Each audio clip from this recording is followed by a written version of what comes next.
Guys welcome back to the channel cine view with ST. ఈ రోజు మనం చూడబోయే రివ్యూ వచ్చేసి ఈ మూవీ యొక్క జానర్ వచ్చేసి థ్రిల్లర్ అండి. కానీ మనకి థ్రిల్ వచ్చిందా లేదా అనేది మీకు డీటెయిల్ రివ్యూలో అయితే చెప్తాను. అందుకన్నా ముందు మీరు కనుక మా ఛానల్ కొత్తగా వస్తే మా ఛానల్ సబ్స్క్రైబ్ చేసుకుని పక్కన గంట సింబల్ కూడా ఆన్లో పెట్టుకోండి.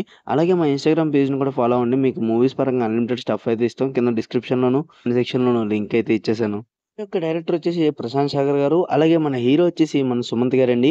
ఈ మూవీ యొక్క క్యాస్ట్ గురించి మాట్లాడుకుంటే క్యాస్ట్ అంటూ ఏం లేదండి. ఓన్లీ ఒకే ఒకళ్ళు ఉంటారు. మన సుమంత్ గారు ఉంటారు మూవీ స్టార్టింగ్ నుంచి ఎండింగ్ వరకు. మూవీ మనకి ఎలా మొదలవుతుందంటే ఒక నిర్మానుష్యం రోడ్డు మీద మన సుమంత్ గారు కారులో కూర్చుని ఉంటారు. ఈయన సడన్ గా ఫోన్ వస్తుంది. ఫోన్ ఎత్తారనమాట. ఆ తర్వాత మెసేజ్ చేస్తారు, వాయిస్ మెసేజ్. అది విన్న తర్వాత ఈయనకి కోపం వస్తుంది. తర్వాత వీళ్ళ ఫ్రెండ్కి ఫోన్ చేసి అతను ఎత్తాడనమాట. ఇంకో పర్సన్కి చేసిన తర్వాత అతను ఏం చెప్తాడంటే, నువ్వు చేసిన డ్రగ్స్ డీలింగ్కి ఇప్పుడు మేమందరం ఇరుక్కునేటట్టున్నాం.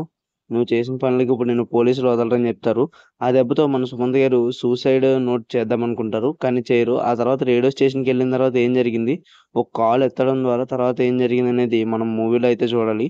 మూవీ స్టోరీ లైన్ అయితే అదే అండి. మూవీ చూసిన తర్వాత నాకేమనిపించిందంటే ఏం లేదు డొల్లా పర్టిక్యులర్ టైం తర్వాత పాకెట్ ఎఫ్ఎం పెట్టుకున్నానా లేకపోతే ఆహాలో నేను సినిమా చూస్తున్నానా డౌట్ అయితే వచ్చింది. ఎందుకంటే మనకి ఓన్లీ వన్ క్యారెక్టర్ మాత్రమే మూవీ మొత్తం మీద ఉంటుంది. ఇంకెవ్వరు క్యారెక్టర్స్ చూపించరు, ఫేసులు చూపించరు, కనీసం వాళ్ళ యాక్టింగ్ చూపించరు. మొత్తం మన సుమంత్ గారి ఎక్స్ప్రెషన్స్ తోనే మన సినిమా అంతా చూసి బతికేయాలన్నమాట. మూవీ ఫ్యామిలీతో చూడొచ్చా లేదా అంటే ఫ్యామిలీతో అయితే చూడొచ్చండి. ఎటువంటి అడల్ట్ కంటెంట్ ఉండదు. ఎందుకంటే మోనో క్యారెక్టర్ కాబట్టి జస్ట్ అలా వెళ్ళిపోతూ ఉంటుంది మూవీ. ఎక్కడ ఆగదనమాట. ఎటువంటి అడల్ట్ కంటెంట్ అయితే లేదు. ఫ్యామిలీ అయితే కూర్చొని చూడొచ్చు. సినిమా అయితే థ్రిల్లర్ జానర్ లో అంత థ్రిల్ అయితే ఇవ్వలేదు. కానీ కాసేపు స్టార్టింగ్ మాత్రం కొంచెం ఇంట్రెస్టింగ్ కలిగించిన, మిగతా కాసేపు అయ్యేసరికి ఏంట్రా ఇంకెంతసేపురా బాబు, కనీసం ఫేసులైనా రివీల్ చేయరా బాబు అన్న ఫీల్ అయితే వచ్చింది. కథ అయితే బాగుంది. కానీ ఇదే క్యారెక్టర్స్ వైజ్ గా ప్లే చేసి ఉంటే సూపర్ ఉండు మూవీ. కానీ క్యారెక్టర్ వైజ్ గా ప్లే చేయకుండా ఓన్లీ మోనో క్యారెక్టర్ కింద ప్లే చేయడం వల్ల అంత నచ్చలేదు నాకైతే. క్లైమాక్స్ అయితే ఎంతో కొంత థ్రిల్ ఇచ్చి ఆహా ఇదా అనుకుంటాం.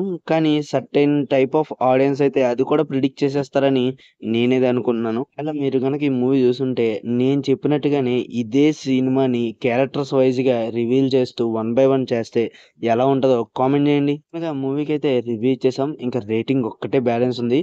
ఇంకా రేటింగ్ వచ్చేసి 2/5. 2 కూడా ఎందుకు ఇచ్చానంటే మన సుమంత్ గారు కన్సిస్టెన్సీ ఎక్స్ప్రెషన్స్ చేంజింగ్ ఇచ్చానండి. ఆయన ఎక్స్ప్రెషన్స్ చేంజ్ అవుతుంటాయి. కేవలం సుమంత్ గారి యాక్టింగ్ కోసం అయితే చూడొచ్చు. మిగతా సినిమా అంతా లోపల ఏం లేదండి. ఇంకా మా కోసం ఒక పని అయితే చేయండి. మీకు గనుక మా రివ్యూ నచ్చినట్లయితే ఖచ్చితంగా మా వీడియోని లైక్ చేసి షేర్ చేయండి. అలాగే మా ఛానల్ సబ్స్క్రైబ్ చేసుకోండి. ఎలాంటి రివ్యూస్ ఎన్నో మా ఛానల్ అయితే వస్తాయి. సబ్స్క్రైబ్ చేసుకోవడమే కాదండి, పక్కన ఉన్న గంట సింబల్ ఆన్లో పెట్టుకోవడం ముఖ్యం బిగులు.